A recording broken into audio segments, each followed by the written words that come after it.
வணக்கம். 16 டன் தடை செய்யப்பட்ட பிளாஸ்டிக்கை நமது சுற்றுப்புறச்சூழல் மாசு கட்டுப்பாட்டு வாரியம் பறிமுதல் செய்திருக்கிறது. ஸோ இதை நம்ம நியூஸில் பார்க்குறோம். அதாவது இது அரசு பெரிய நடவடிக்கை எடுத்ததாக செய்தி தகவல் கூறுகிறது.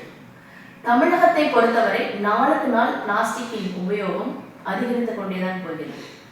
வீடுகளில் ஆரம்பித்து கடைகளில், சந்தைகளில், ஆறு, குளம், வாய்க்கால் எல்லா இடத்திலும் இப்படி பிளாஸ்டிக் பரவி கிடக்க நாம் பார்க்கிறோம். இப்படி இருக்கும் நிலையில் இந்த செய்தி சுற்றுப்புறச்சூழல் மாசு கட்டுப்பாட்டு வாரியம் ரெய்டு 16 டன் பிளாஸ்டிக் பறிமுதல் அப்படின்னு ஒரு ஃபோட்டோ, ஒரு செய்தி. இதை பார்க்குறப்போ நமக்கெல்லாம் ஒரு கேள்வி என்ன வருது அப்படின்னா, இதுதான் அரசாங்கத்தின் பொறுப்பா அப்படின்ற ஒரு கேள்வி வருது.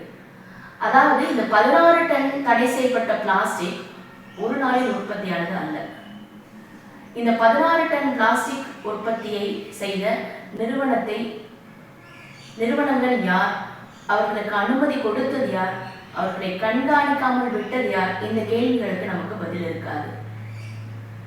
அதே போல வழக்கம் போல இந்த பறிமுதலில் நடவடிக்கை எடுக்கப்பட்டவர்கள் சில்லறை வியாபாரிகள், சின்ன கடைகளில், தெருவோர வியாபாரிகள் இருந்து சின்ன சின்ன கடைகள், உணவகங்கள், இந்த மாதிரி சில்லறை வியாபாரிகள் மட்டுமே இவர்களுடைய குறிக்கோள். அதாவது அவங்களா போய் அவங்க கிட்ட பறிமுதல் செய்து அவங்க மேலதான் நடவடிக்கை எடுத்திருக்காங்க. ஆனால் இந்த 16 டன் பிளாஸ்டிக் உற்பத்தியை செய்த நிறுவனத்தின் மீது நடவடிக்கை இல்லை. அந்த நிறுவனத்திற்கு அனுமதி கொடுத்த அமைப்பு மீதோ அதிகாரிகள் மீதோ நடவடிக்கை இல்லை. இதுதான் சட்டத்தின் சமத்துவமா? இங்கே சில்லறை வியாபாரிகள் குற்றவாளிகள், அரசாங்கம் நிரபராதி. அதே போல தடை செய்வது என்பது எளிது. பிளாஸ்டிக் தடை இருக்கிறது, ஆனால் அதற்கு மாற்று பொருள் இருக்கிறதா? அந்த மாற்று பொருள் மலிவாக கிடைக்கிறதா?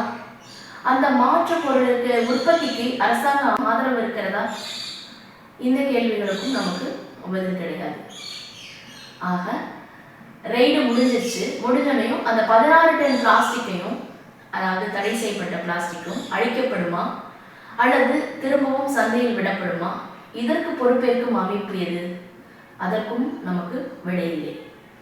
ஆக இந்த 16 டன் பிளாஸ்டிக் பறிமுதல் என்ற செய்தி உண்மையாகவே சுற்றுப்புறச்சூழல் பாதுகாப்பை நோக்கி செயல்பட்டதாக தெரியவில்லை.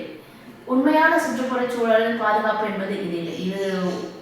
இது நாம் எப்படி பார்க்கிறோம் என்றால், ஒரு அரசியல் நாடகமாக, அரசியல் விளம்பரமாக பார்க்கிறோம். உண்மையாகவே சுற்றுப்புறச்சூழல் பாதுகாப்பு என்பது உடனடியாக பிளாஸ்டிக், அதாவது தடை செய்யப்பட்ட பிளாஸ்டிக் உற்பத்தியை தடுக்க வேண்டும். அந்த உற்பத்தி செய்யக்கூடிய நிறுவனங்களுக்கு அனுமதி கொடுத்த அமைப்புகள் மீது நடவடிக்கை எடுக்க வேண்டும். அதற்கு மாற்றாக, பிளாஸ்டிக் மாற்றாக என்ன மாற்று பொருள் செய்ய வேண்டுமோ அந்த மாற்று பொருள் உற்பத்திக்கு அரசு துணை நிற்க வேண்டும்.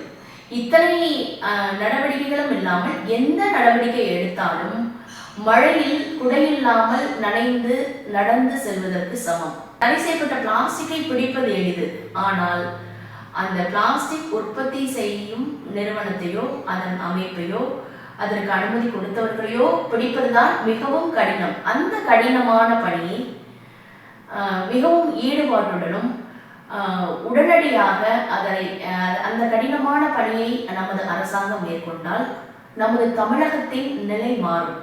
ஏனென்றால் நமது தமிழகம் தற்போது இந்தியாவிலேயே அதிக குப்பையுள்ள நகரங்களை கொண்ட மாநிலமாக முன்னிலையில் வகிக்கிறது. நமது தமிழகத்தில் மதுரை 1ஆம் இடம் வகிக்கிறது, சென்னை 3ஆம் இடம் வகிக்கிறது, அதாவது அதிக குப்பையுள்ள நகரங்கள் என்று.